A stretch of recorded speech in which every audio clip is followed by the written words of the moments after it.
and Arik Hanson are going to be speaking at CONVERGENCE Summit on August 13th. So just a little bit of preview of these two speakers in advance of the CONVERGENCE Summit on the 13th. Their topics, of course, will be different on that day than what we'll be talking about here today. Today's topic, we'll learn what's the latest in digital opportunities. You all came in on mute, so please stay on mute while we are going through this unless you have a question. This is going to be an interactive session, so I will be asking Lee and Arik some questions here today. If you have a question related to what we're talking about, go ahead and throw it in the chat and we will incorporate that into our discussion. There will be time at the end to ask other questions you might have of these two speakers. And also one other logistical note, you may want to put yourself into speaker mode, which means speaker view on your Zoom, and that will allow you to see the slides, and then you can also see the speakers. At this point in time, we'll play the slides. When the speakers come online, they will be featured in that area. So that allows you to see just fewer people than the whole gallery view. So with that, if I can move my slides here.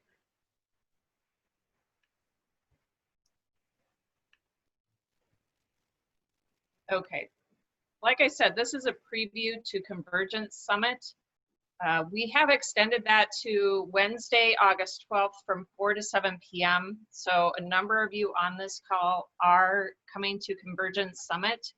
Lee Odden will kick us off at 4 p.m. with his keynote presentation. It was our way of lightening up Thursday for you. So we're going to put Lee Odden on Wednesday at 4, followed by happy hour. It should be fun and interactive. We've got a lot of fun things planned for that happy hour on Wednesday night. And then we'll start at 9 a.m. on Thursday and go through 4:30 p.m. So far, we have all of the same speakers going to help us out on both days. It will be a virtual venue. So again, we're going to be using Zoom that day. So you'll be seeing more information on that coming up. Our sponsors for CONVERGENCE Summit and for IABC Minnesota, BrandPoint, PLDG, Folger, the Employee App, and Celerity. Each meeting here, we're featuring a different sponsor. Today, we're featuring PLDG, and I will play a little video from them. A short 15-second video to give you a little background about PLDG.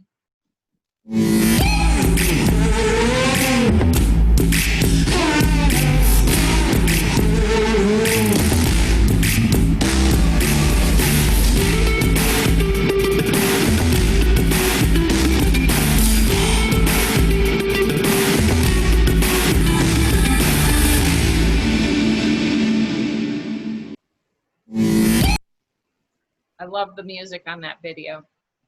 So PLDG has been inspiring audiences and connecting them to brands for more than 40 years. With experience in strategy, writing, design, digital, motion, and experiential, they've helped small businesses, nonprofits, and well-known brands such as United Healthcare, Ecolab, Medtronic, and Cargill bring powerful ideas to life. And so today we've got a couple of our sponsors with us, Linda and Sandy Gangelhoff, Linda Goslin and Sandy Gangelhoff. So if you see them here today, please thank them, and they will also be with us at CONVERGENCE Summit. So today we are here to talk about digital opportunities born during the pandemic. we have Lee Odden, who is the CEO and co-founder of Top Rank Marketing, which is a B2B marketing agency focused on content, influence, and search for brands that include SAP, LinkedIn, Dell, and 3M. Lee has been cited by the Wall Street Journal, The Economist, and Forbes for his marketing expertise. He is also the author of Optimize, which is a book about SEO marketing, and has blogged about marketing for over 16 years. After giving more than 200 presentations in 18 different countries, he misses travel during this pandemic, but he loves living in Minnesota. Arik is the principal of ACH Communications, which is a marketing and communications consultancy that has been driving business results for clients since 2008. He has more than 20 years experience in traditional and digital marketing, communications, and public relations. Arik brings seasoned strategic experience to help today's leading organizations, including Fortune 500 companies like Select Comfort, Walgreens, General Mills, Toro, Cargill, and Ingersoll Rand. Within the marketing and PR community, Arik is known as a leading blogger, podcaster, and speaker. You can look for his blog, podcast, and e-newsletter. They're all called Talking Points. Both Arik and Lee are thought leaders in the digital space, and we're grateful to have them here today to talk to us about how to maximize the digital opportunities born during the pandemic. So with that, I'm going to shut off the slides while we move into a Q&A. And my first question for Lee, let's start with Lee and then we will move to Arik. And again, for anyone who has joined us just now, we will be accepting chats, questions through the chat. So this is meant to be interactive with Lee and Arik. So please go ahead and put it in the chat if it's related to what we're talking about. If it doesn't happen to be related to what we're talking about, we will hold it till the end and ask it then. But my first question is, how would you characterize the opportunities that have been born out of the pandemic and the social unrest? So since March, what new opportunities are you seeing? Okay. Well, thanks. That's a great question, Ann, and thank you everybody for joining us today. So that's a big question as well as a really good question. And I think the pandemic and its effect in terms of not only people now having to work from home, but also sheltering in place and the ancillary or attached effects of that, as well as social unrest, all create some opportunities for brands to show what they're really made out of, what they really stand for. A lot of companies are skimming the surface in terms of social responsibility, in terms of how in depth they are about what it is that they do stand for beyond just selling products and services. And so I think one of the biggest opportunities in terms of characterizing an opportunity is that the current environment has really forced a lot of companies to take a stand and communicate their good intentions, but also to follow through on those good intentions with actions, not just standing with movement, but also investing money, initiating programs, doing things that reflect their intent, like I said, in terms of action. And these are not the same thing. The change in the life of everyday worker in terms of having to work from home is one thing.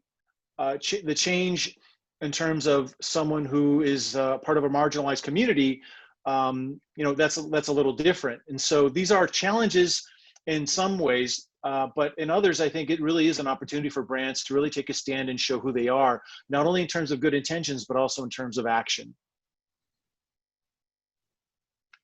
Thank you. How about you, Arik? Yeah, I'd build off that a little bit and say it's it's shown us the opportunity for companies to build more trust has been at the premium with all their stakeholders, from their employees to their customers, and also corporate transparency. I mean, we've seen that with the pandemic with, the meatpacking industry, for example, early on, right? The companies that did that well, i.e. Tyson, if you want to check out a company that's really doing that well, Tyson Foods, really did that quite well to the point where they were showing full records of temperature checks at one point on employees on social media. So they took transparency to a whole new level.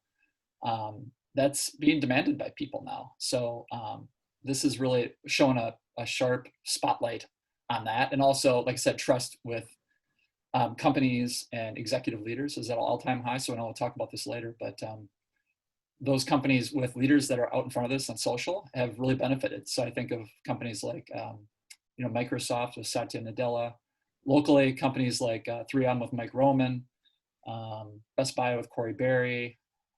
There's a handful of them where they've had their CEOs out in front of this stuff on social. That's really paid off. They had those profiles up and running. So like when crisis hit, they were ready to go and use those as tools to build trust.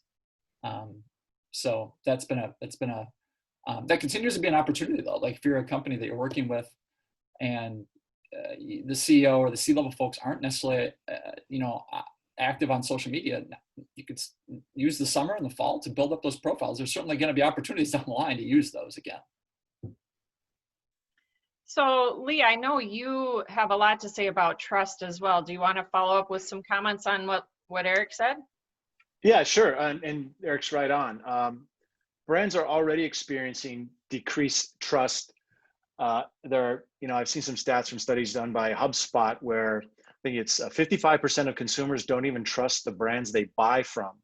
So look at the misinformation and the skepticism people have about information online now, as well as brand messaging. It's more of an issue during times like these. So it is pretty important for brands to engender that trust and do what they can, not only in terms of executives being transparent, but also, showing empathy with their customers, connecting with customers, but also showing empathy about the change that's happened with their employees.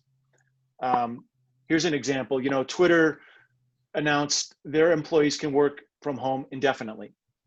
Facebook and Google said something pretty much the same in terms of, this is something that they're doing to allow people to make that choice on their own.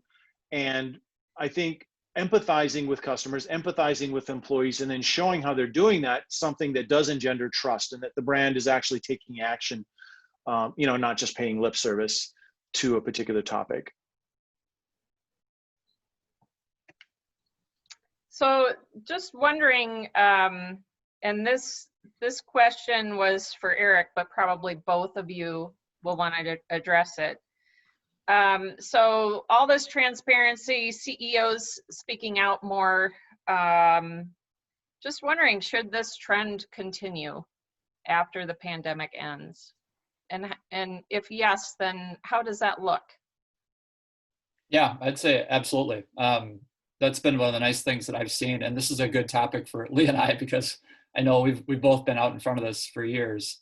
So it feels like this moment, while severe and not great in many ways for society at large, has been good, and that's been the trigger that we needed to get some of these CEOs a little more active on social platforms, especially LinkedIn. So, and the two big reasons are kind of what I just talked about: transparency and trust. And those posts on LinkedIn are addressing both of those. And I would argue that they're hitting, like, if you're using LinkedIn to kind of communicate with employees in a roundabout way, like it's hitting an employee in a different way than the town halls you're organizing are, or the emails you're sending out on behalf of the CEO are. If an employee sees a message from their executive leader on LinkedIn like that, I think it resonates a little bit differently. I don't have any scientific data to back that up or anything, but I just think about how that looks on LinkedIn. I mean, if you're putting a message out there, for example, like one big trend we've noticed recently has been some of these executive leaders putting employee-only messages on LinkedIn, basically, right? like Satya Nadella from Microsoft's done that for years, but there's been other companies now that have done that. I mean, Target's doing that a little bit. Corey Berry did it at Best Buy with one of her announcements early on when they were furloughing, laying off people. And that just carries a different weight when it's like they communicated internally first, obviously, and then they're just sharing essentially the same message externally. To me, that they're just saying like, hey, we got nothing to hide. There's transparency at its best. Like, we're going to throw it out there. We got nothing to hide. And here's what we're doing. And here's why. And I think that holds a lot of power, and, and that's what people want right now. So Yeah, I would say, go ahead. Certainly trust and transparency. And you know what? There's research to justify bottom line impact from CEOs and executives within a brand being active on social, and the correlation with the preference of consumers and wanting to buy from those brands. So I know there's a lot of tentativeness amongst the boards to be social. This is not necessarily a native behavior for a lot of them, but you know what? There's too many good reasons why they should. And I can say, our company does a lot of work in the realm of influence, and that's not just working with influencers to sell products or whatever, but it's also to help brands create influence. And one of the hottest areas of request, or one of the top requests we're getting now, is to provide executive level support on social media for CEOs, for senior vice presidents, not only to create that trust, transparency, and by providing authentic content via the executive, but also because there is an impact in terms of how the brand is perceived at large, simply because that senior executive is out there talking about things that the audience wants to actually hear, talking about things in an authentic way, warts and all. This is where it is. This is where we're going. This is what we stand for. This is who we are. And this is what it means to you. So companies such as Walmart just came out suggesting that people who come into their stores need to wear masks. So Walmart has been shy about taking a stand on anything.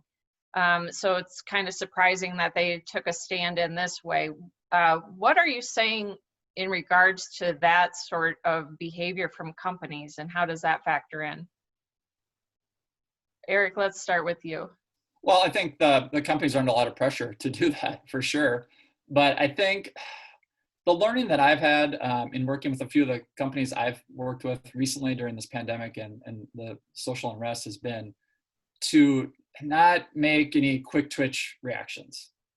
And I feel like Walmart probably did that here. They seem like they made a pretty thoughtful decision. And that's what I've seen from my clients too. But you see the opposite in some ways, right? And the quick twitch reactions sometimes come back to bite you. Whereas if you're thinking about the implications of that, and you make sure it's aligned against, your corporate mission, your corporate vision, your values, your long-term planning, like that's, I think about like the Facebook boycott the same way, right? Like you saw a lot of people kind of jump on the bandwagon with that, but it's like, well, but is it really a long-term play for you?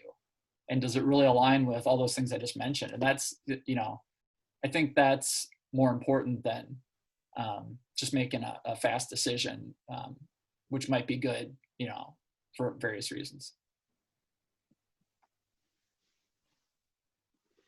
All right. In my case, obviously I work with B2B companies, so there's no consumer facing experiences really happening. So I haven't had to deal with this in terms of client work at all, but I would agree with Arik that a company's mission and values should drive these kinds of decisions, and they should be thoughtful. It may not be easy, but if a company is going to live its values, and if it does have a perspective that guides, how it's going to operate in the world, then these sorts of decisions should be guided by that. People are tired of words, right? Like words only go so far. They want actions now. That's why the mask decision is actually a pretty good one, because it's backing it up, right? Like it's a business decision. That's going to have implications for them. They're going to get a lot of pushback on that, but I like that it's an action-based thing and not just they're saying words. Arik and Lee, we have a question in chat that says, for those executives or company leaders who aren't as comfortable with transparency, what tricks or training do you recommend getting them comfortable with it? I mean, how do you get them to wade into the water? They've never done it before. How do you push them to something that you recommend? Yeah. I can say real quick one, and Arik's probably got a lot more to say on this, but one thing that we've done is to use a format of information transfer that they're familiar with and comfortable with. So a lot of these senior folks are answering questions. We can get those questions answered via email or say, hey, let's do a video call where you're just simply answering questions or we're having a conversation. And then, that content that's captured is edited and put out into the world, and data is collected about how well it resonates. And that data is usually very inspirational and motivating for the executive to maybe do a little bit more. So this is a crawl, walk, run sort of approach, but we try to work with a platform or a context that's familiar with them, something they're comfortable with, and then grow from there.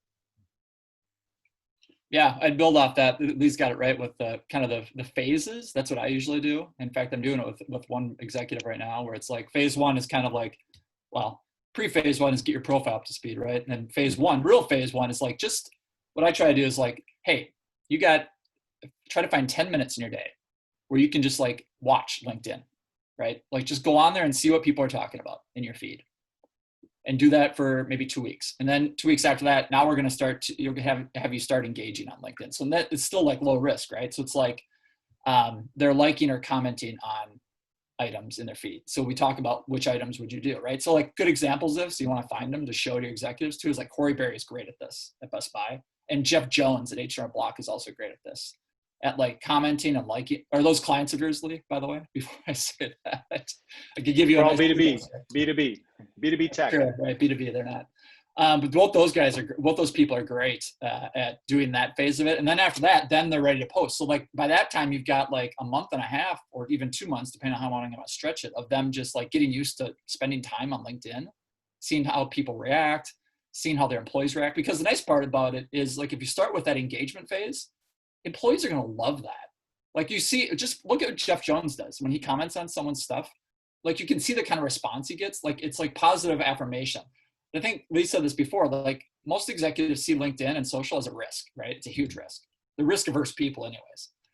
So, but if you start showing them, here's what the positives can look like, even if it's an ego stroke, like that's good. That's what they want. Or that's what you want. And it'll make them feel better about posting thoughts and opinions of their own out there eventually. So Arik and Lee, there's a follow-up in the chat too that says along those same lines. So once there's not an issue out there, how do you get them to do it when it's kind of more business normal and get comfortable long-term? So there's a continued benefit of it. So you talked about the phases. How do you extend it into, non-reactionary type things? I would assume there's going to be a calendar, a topic calendar, an issues calendar, communications and messaging calendar of some kind that will guide ongoing opportunities. So, obviously you can curate, you have a curation mechanism that can surface topics of interest. There's internal curation where internal company news can be surfaced.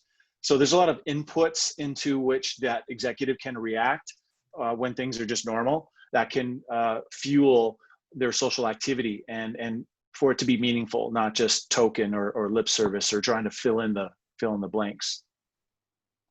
Yeah, for sure. I mean, just having, the key is getting them to think about what are like the content pillars that they want to talk about, that they're passionate about. Because as Lee knows, like it's kind of like writing on LinkedIn or sharing things on LinkedIn. It's kind of like blogging.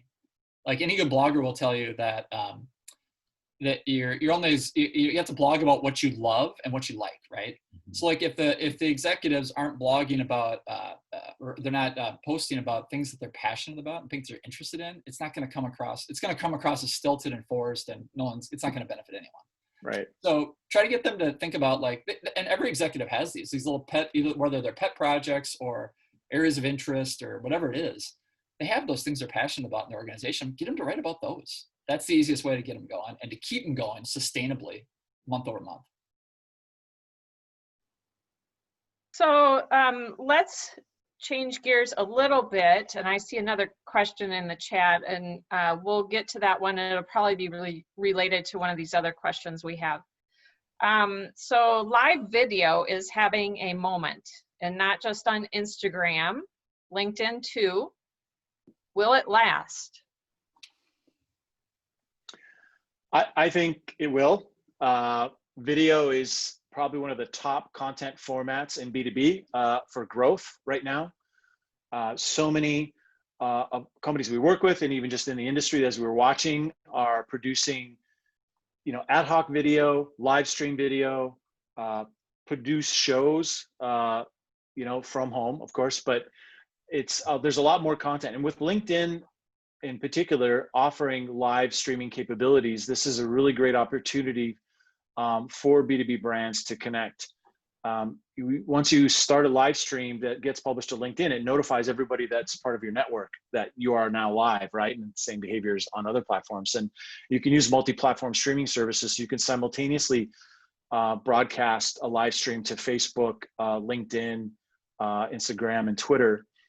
We've seen interest in clients wanting to do this with what we call social first campaigns, where we're not selling anything. We're just creating content that is empathetic to our audience, content that is helpful, useful, and that is meant to drive engagement, to drive conversations around the things that customers care about, that reconcile with what the brand stands for, what the brand is trying to create affinity around, So I think live video will, and there are so many tools, right? Look how easy Zoom is to use and record and do things, So there's just so many tools, and plus, these things are easier and easier to use and have so many options for us. So I think live video is definitely here to stay.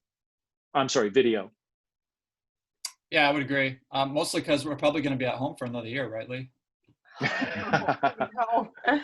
Sorry, everyone. But I think there's two big reasons. A, in addition to what Lee said, number one, I think brands are learning that live video isn't as scary as they thought it was before. Again, brands pretty risk averse. They want to control the video. They want to control the branding, all that stuff. And that's what stopped brands before, legal too. And now they're being forced, or they're watching other brands do it, and they're like, that's not that hard. I can do that. We can do that, and they're kind of, they might be reluctantly jumping into it, but they're realizing after that we can do this. This isn't hard. We do have control. There might be mistakes. I mean, live video is kind of like, live sports is going to be, right? Live sports coming up, you're going to hear all sorts of swear words, but there's the delay. So, the 7-second delay will eliminate that. Well, that's kind of where legal comes in. Legal wants to mitigate that risk. And those were the concerns before, but now you're seeing brands just say, well, you know what, let's give it a shot. And then I also think that there's, if there's real value in the video now that brands are seeing, just think what it's going to be like when events come back and we get to leave our houses again. Like, then they're going to say, wow, we can do this live video thing at our trade shows and our conferences we go to and the events we put on, and it's going to be great. So it's kind of like a nice test period right now to kind of like, let's experiment with it. And that's what you're seeing a lot of brands do. Let's experiment with it. Let's see if it works for us. And then you can really launch it when whatever our new normal is in the years ahead. What Arik just said about, live streaming at an event, we have clients like SAP that brought like 10 influencers to a 16,000 person conference. And those 10 influencers generated 25% of all social engagement for the entire conference. And it was because, they were creating content in a format with their phones that was, a format that people were interested in consuming. So the other thing I would say is that while I did talk a lot about live streaming, recorded video definitely has a role. And one fun thing that we've been doing is creating seasons, right? So using TV shows as a metaphor, creating multiple seasons of that follow a particular narrative. So where executives from the brand are interviewed, the video is recorded, they talk to customers, they talk to employees, they talk to industry experts, or even prospects sometimes. And that's put together as an episode as part of a season. And because this is a very familiar context for them, it makes it a little easier for them to visualize how this might work for them and how it might be perceived. And ultimately, it creates a content format that people want to consume. Mm-hmm. So, related chat question is, what trends in the types of digital techniques or tools are companies investing in that might be new?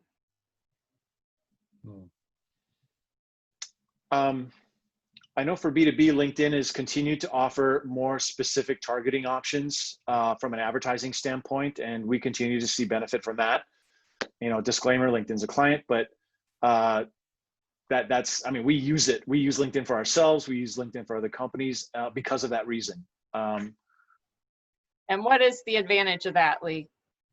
Being more relevant, delivering more relevant information to someone who more closely represents the buyers you're actually after. The more specific, more personalized, and more targeted you can be, the better experience you can create for that person at the very moment that they're interested or curious about the thing that you're offering. Arik, what do you want to add there? I think in terms of new tools, I mean, the easy out would be like experiment with new tools like TikTok. But hey, TikTok might not be here next week, so maybe not TikTok. But I would also say, to build off Lee's point about, you know, enhancements to the existing tools, it's kind of the same way in the ad world, right? With all the platforms, I mean, specifically a few really enhancing their ad tools and platforms that a lot of people don't use that often, like Pinterest and Reddit, I mean, TikTok, Snapchat, like some of those almost like second tier social networks are really trying to attract more of an audience in corporations right now. And that comes at a good time when people are boycotting Facebook and maybe looking to spend their advertising dollars somewhere else. I feel like that might be a good opportunity to maybe shift a little bit of ad money over here and see how that performs versus having it all in Facebook and Instagram, which seems a little bit dangerous right now. So Arik, let's keep talking about Facebook here. We have more than 700 brands are boycotting Facebook. Should other brands be following suit? Yeah, as always, it depends, right? There was a survey I saw recently by Morning Consult, which is great, by the way, if you don't subscribe to that, that found that 41% of people that said Facebook had no impact on their view of companies participating, and 20% had no opinion or didn't know. So that's like 2/3 that basically are saying, do they have an impact, or I don't know, or I don't care. That's pretty big, you know? And also, so I think it's thinking through, really, it kind of plays my point before, like really thinking through the broader implications. Does the decision to do that align with your mission, vision, your values, your long-term planning? I mean, think about some of the companies that jumped on quickly, and then you think about Unilever. Like Unilever essentially said, we're pausing advertising on all social networks through the end of the year because we believe that they're promoting hate speech. We believe it's a cluttered, environment. We believe, a number of things, but they're just saying we're pausing for the rest of the year. And who knows if they'll go back, right? That feels like a bigger play than like, hey, let's just pause for a month, Again, I think it's worth taking some time to, build some consensus internally around a decision and move forward that way versus just kind of like, boom, we got to get out there. We got to get out there with the statement. It's moving fast. You don't really make a thoughtful decision. Yeah, I agree. If this is part of your corporate social responsibility values, then it makes sense. So it should be a thoughtful thing. I think it's less about affecting consumer behavior, more about trying to create pain for Facebook to clean up its act, which doesn't look like they will. But maybe I don't know. So it's a tough question. It's a tough question, I think it really comes down to, does this align with your company values or not? And if not, I think the other thing to think about is, to what degree is Facebook a channel for you that can you have an alternative? Right. Because, it's great to feel like we're following as I mentioned before, our good intentions with action, but we still have revenue expectations to be met as businesses. So, it's not convenient, but it's a necessary consideration to think about, is there a plan B? Are there alternatives that we can use to help us meet our other responsibilities as an organization? And if there are, then why not? And if it aligns with your CSR point of view, then why not? But if you don't have a plan B and you don't have this perspective that keeps your organization in a position to think about that kind of boycott or stoppage, then maybe the decision goes in a different direction. All right, let's shift gears to more on an individual rather than a company level. So COVID-19 and remote work has impacted us as PR, marketing, and communications professionals. So working remotely, is there an upside to this? What do you think? Let's start with Lee. Well, I think some companies were, already using cloud technologies from an operations standpoint. So moving to working remotely versus the office from a tool standpoint and the way people worked together and collaborated maybe wasn't such a reach, and it was an easy transition for them. But there's lots of other companies where this just was not the case. And I think whether it was an easy transition or whether it was difficult and there was a lot of pain, what you have to do to succeed in a remote work environment requires better role clarity, more effective processes, better communications. And I think it's a win that those companies that are succeeding in terms of this remote work environment are mastering those things. And those are things that will be helpful for them going forward, whether we return to work in a physical office environment or not. I think that's one of the upsides. I think greater sophistication in use of digital tools from a marketing standpoint. I'm so biased towards digital that a lot of people were dragging their feet in terms of what percentage of effort they were putting into digital. Now they have to, and that's really going to pay off for them because that's where the consumer is anyway, with or without the pandemic. You stole my thunder. I was going to lead with social budgets. I just saw a recent, there was a survey I just saw actually yesterday that said, it was a CMO survey, that surveyed CMOs across the country that said social budgets have doubled since the pandemic started.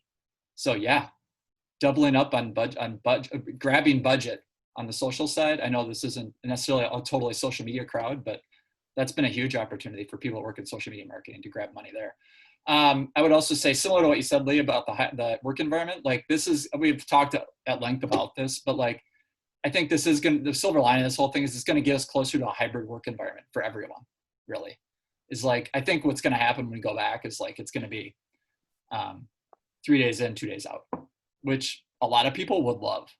So that's going to be great. Now, the downside of this that no one's talking about, I think, is that the burnout factor, especially if this crowd on the phone right now, working in corp comms roles, is off the charts.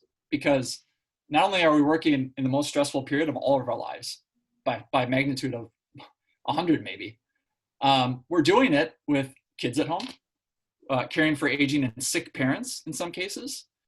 And we're doing it with increased expectations. The expectations haven't went down, they've went astronomically up. So you do the math on that. You're going to see people, I talked to a lot of friends in the industry and a lot of people are burning out quickly. So that's not good. We're either going to lose people or there's going to be some not great work environments coming up here because people are getting burned out in our industry, and we got to figure out a way to take care of people better. Sorry, that wasn't an upside. Well, there's a personal component to that, and also kind of the business shift that Lee was noting. And I want to ask a follow-up question for Lee on that. So, and Arik said there's budgets are shifting to more social, digital, but what do you think that means to us, Lee, as consultants to our businesses, that there is this bigger shift to digital? Sure. Well, you have to take a self-inventory in terms of your capabilities and think about what you need to do to prepare yourself to be all digital. A lot of people are doing this already. Probably one of the most popular content types right now is people looking at how to cross-train and educate themselves, not just because they have more time. I don't know who these people are saying they have more time, because I'm sure nobody on this Zoom has all kinds of extra time. I know I don't, but at any rate, taking an inventory, self-inventory, in terms of, okay, what is needed? Where am I at? What's the gap? and what can I do from an education or resource standpoint to close that gap? I think that's a very necessary exercise that folks are going to need to take a look at from a personal standpoint. Yeah, I'll And how take that one step further and give you some ideas on how to do that, actually. Number one, and these are straight from, as Paul will attest to on the call, my St. Thomas class, I asked all my students to go through a number of different training exercises with the social platforms, Facebook Blueprint, on Twitter's ad program, Google Analytics has some great videos on YouTube. I mean, none of these things are that hard either. I mean, the kids can do it, we can do it, right? And those are easy, they're all free. They're very easy to access. They're not really that time consuming, and they're not gonna make you experts, but they're gonna make you dangerous, which is all you need, really. So that's number one. Then number two would be, you know, I was just glancing at who's on the call and I saw a lot of friendly faces. And, you know, we're all kind of in the same, I would say, age group. Like, maybe think about some reverse mentoring, right? The young people can really teach us a lot about a lot of this digital stuff. Not that they know everything, they certainly don't, but they did grow up with it in a different way that we didn't. And they're just a little more attuned to the idiosyncrasies and nuances of it than we are. I mean, I think about my daughter has basically taught me how to use TikTok the last 6 months. A lot of it by me asking questions, but a lot of it by me just watching her to what she's doing. So you can learn a lot from your kids too, you know? So it looks like Lee posted some free online courses. You want to talk about that? Yeah, it's just a curated list of free online marketing courses that people can use to optimize their skills. It's literally, I mean, Arik was just talking about doing this very thing. This is a curated list of resources you can go to. Different companies, a lot of software as service companies will put out these kind of resources, whether it's HubSpot or SEMrush. Obviously, Google Analytics and Twitter and Facebook, they also provide free training. Even LinkedIn has plenty of free training with the Lynda acquisition. So Sure. some handy resources for folks. So check the chat there for that link to those free online courses. It's right there in the chat for you. So I have a question about personal branding in this time. I've noticed a lot more negativity, I guess, and people being more vocal on social media about negative sorts of topics. So, you know, how do we navigate this on a personal level and protect and enhance our own brands? Let's start with Arik on that one. Yeah, I've been talking to a lot of, I mean, I was talking a lot to my students in the spring about this, and to a lot of people that have unfortunately lost their jobs in the last 6 months. And what I'm really stressing is really doubling down on the networking piece of it. Like, your personal branding on social is fine, but like, you're really gonna find the next job and develop the relationships that are gonna lead to something down the road by networking, even in a pandemic, you know? So it could mean, and I just kind of recommitted to this too, now that we're kind of, you know, finding a little rhythm here, at least in Minnesota. It's like, you know, you still have Zoom calls, you still have the phone, you have FaceTime, so you have technology that can help you. But, you know, I live in South Minneapolis. There's some coffee shops where you can sit outside and be 6 feet away. And everyone has different capacities for if they think that's safe. But if you find people that do think it's safe and you think it's safe, like, that's something there too. So I think the networking, doubling down on networking. Again, I always try to like, you know, zig where people are zagging. And like right now, everyone's using social media, right, to do that kind of stuff. And I'm kind of thinking, yeah, I double down on the in-person stuff and the one-to-one stuff, because that's going to be far more impactful than, you know, sharing your opinion on Twitter right now. It's such a crowded space. Lee, we'll let you answer that too. I think so. As a more of a B2B person, I think actually it's really not specific to B2B. It's the line between personal and professional identity is really blurred quite a bit. You know, there's no, you know, people say, I am not responsible for my comments. They just do not reflect the opinion of my employer. People used to put that on their Twitter profile. It's like, you know, everything you say reflects on your employer, whether you do it on Facebook or Instagram or some kind of private thing, somebody screenshots and shares to the world. If you publish it, it's out there. And you got to think about that in terms of the profile. If you want to curate and architect a profile, you want to be perceived or understood in a certain way, this is something you can intentionally contribute to. So take into account how it is that you want to be perceived, and be thoughtful about whatever it is you do, wherever you do it from a digital standpoint. One thing I've been doing, I started a community on Facebook or a private group a few months ago, and it's kind of interesting. It's the kind of group that's for marketers, but it's not about marketing at all.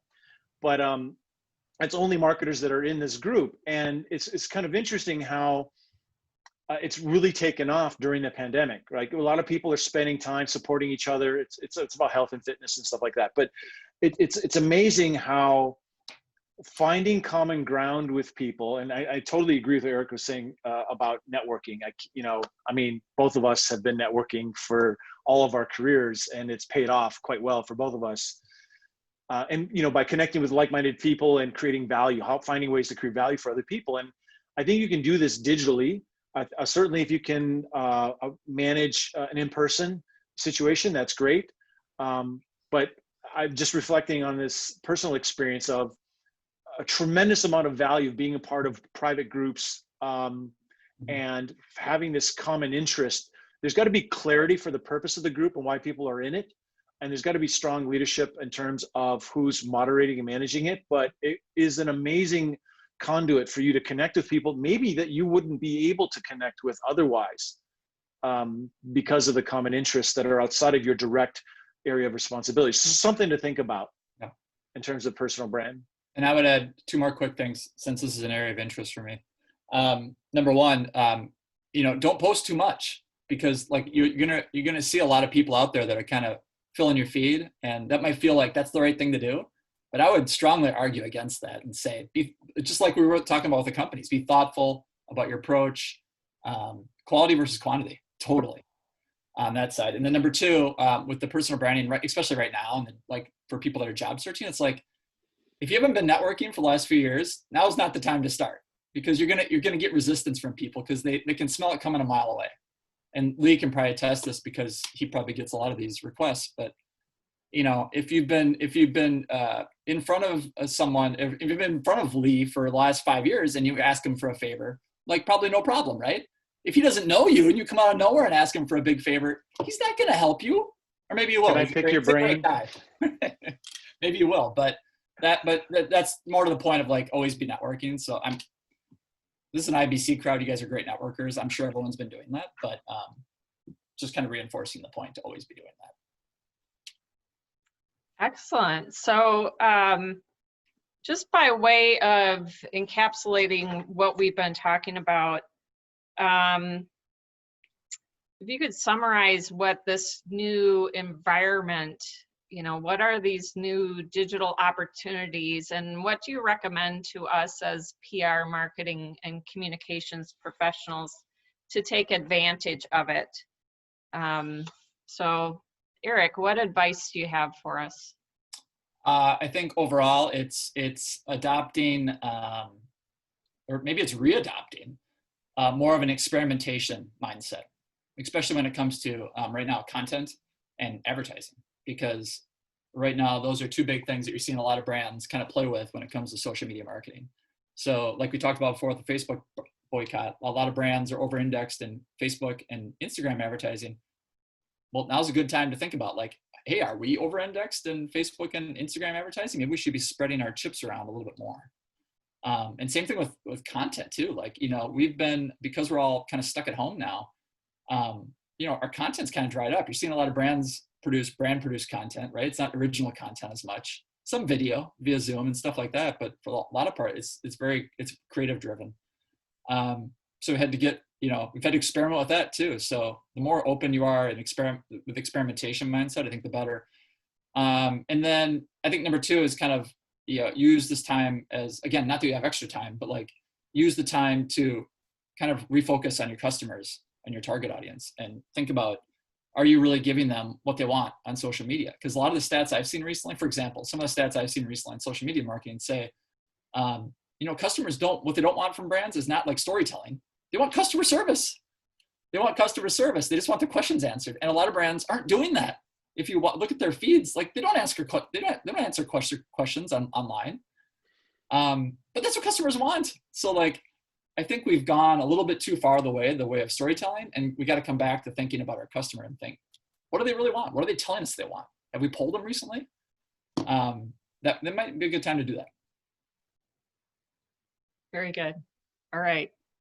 Lee, what advice do you have for us? I think, you know, a lot of organizations, a lot of companies are just trying to figure things out. And, you know, some of them are becoming more customer centric now than when they should have been for the last 50 years they've been in business. A lot of them are taking a stand on social issues when maybe they hadn't before, and these are good things, but a lot of them are experimenting with different things. And I think at the end of the day, you have to think about, you know, life isn't always going to be like this. We're going to emerge out of this phase that we're in into something that's a little more normal. And I think customers are going to think about the brands that really stood for something. They're going to think about the companies that, you know, were authentic, that did engender trust, that did engender, you know, authenticity in the way, and they did the right thing during this time of turmoil, right?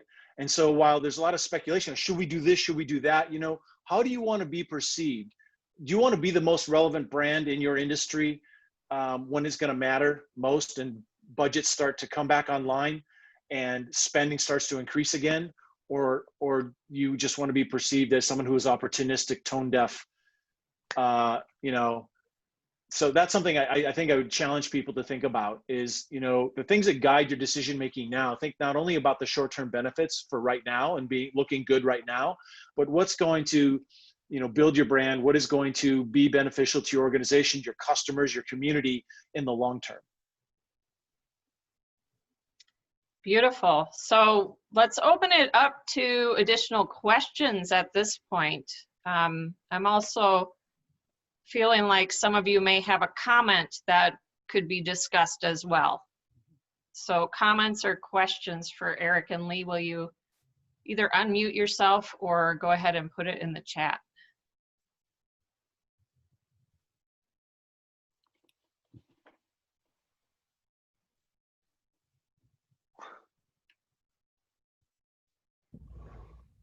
This is Michael Walsh. I have one. You kind of addressed it earlier, but you know, there's lots of challenges, there's lots of unknown, but what is from a kind of professional perspective, what is the best thing that has happened to you professionally or your businesses that would not have happened because of the pandemic? The silver lining. Good question. I know for us, so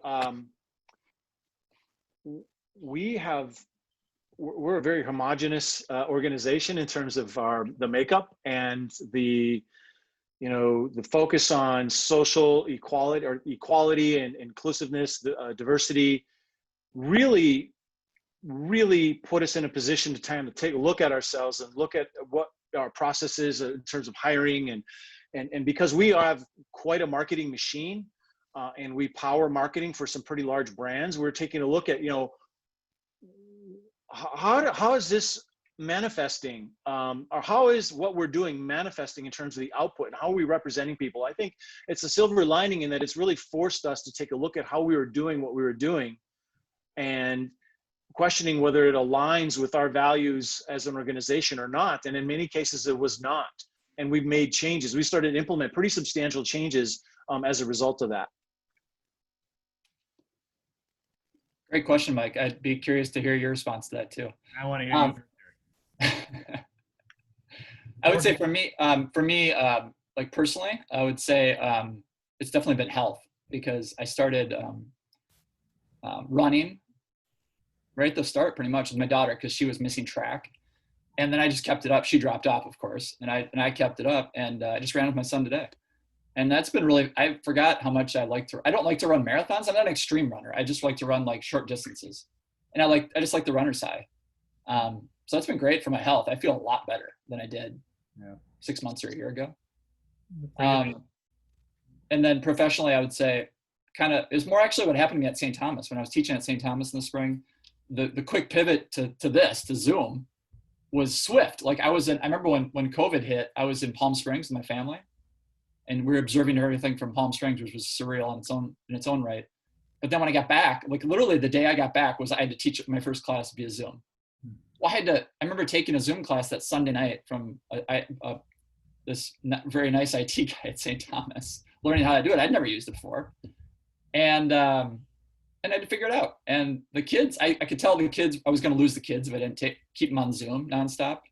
And so I had to figure it out.